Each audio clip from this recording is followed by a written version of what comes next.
Welcome to MHS News. I'm Lonnie. And I'm Reese. And today we'll be looking at two nominations for the Innovators Hall of Fame, Elias, Howe, and I Am Singer. Elias, Howe, and I Am Singer are both credited in creating the sewing machine, a machine still used today.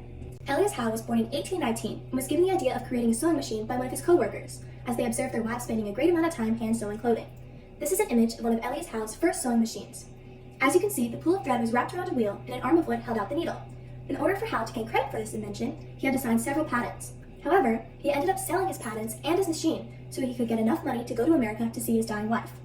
When Howe returned to England after his wife died, he noticed that many businessmen were using his sewing machine design and were making a ton of money off of it.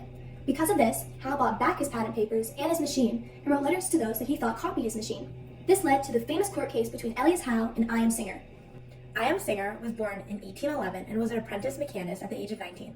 When Singer was working in Boston in 1851, he was asked to repair a Leroy and Blodgett sewing machine.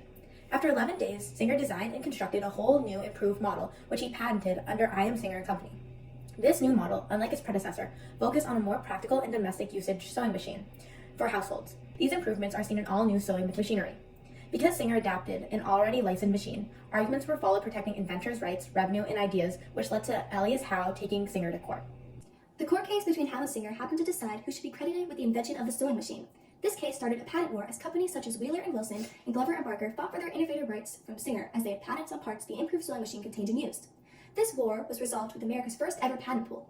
A patent pool, according to the Merriam-Webster Dictionary, is an arrangement of cross-licensing in which several patent owners join together to make individually held patents available to all members of the group.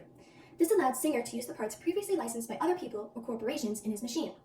In the case between him and Howe, Howe won and gained $15,000 in royalties from Singer, which is equal to $366,000 today. However, when Howe's company went out of business in the late 1880s, Singer dominated the sewing machine industry. As the sewing machine gained popularity, the U.S. moved towards becoming more based on industrial production than agriculture, which led to being more efficient in textile and shoemaking industries. Here is the table that shows how much the sewing machine sped up production process. Before, hand sewing a men's shirt took about 14.5 hours, and the sewing machine could make it in 1 hour and 16 minutes, which is a major decrease. The sewing machine, as seen in the table, increased the production rate, which meant cheaper costs of production, and along with the rise in fashion, people began to own more mechanically stitched clothes.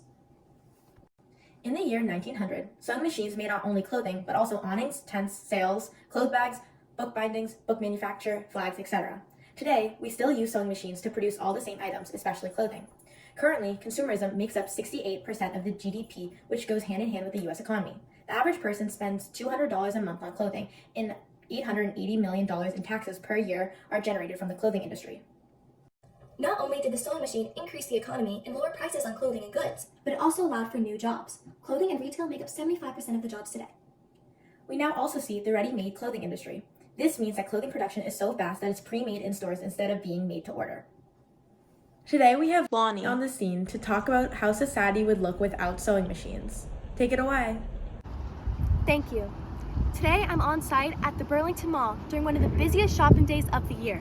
And I just wanted to talk to you about what life would be like without the invention of the sewing machine. Without the invention, your favorite stores such as Zara, Urban Outfitters, and American Eagle would no longer exist. And why, you may ask? Well, that's because they rely on fast fashion. Fast fashion is the production of clothing and goods at a rapid rates, which leads to cheaper items. Fast fashion relies on many employees and access to many sewing machines. Thank you. Thank you, Lonnie. In short, the sewing machine led to economic growth, an increase in available jobs, and a decrease in the price of fast-producing manufactured goods. Wow, that's amazing. I can't imagine spending 14 hours sewing together a shirt. The invention of the sewing machine really influenced consumerism and the fashion industry, which are both really important in today's society. So true. Elias Howe and I Am Singer should both be put in the Innovators Hall of Fame due to their major invention of the sewing machine and its improvements. They are so important. Thank you all for joining us today, and we hope to catch you next time on MHS News.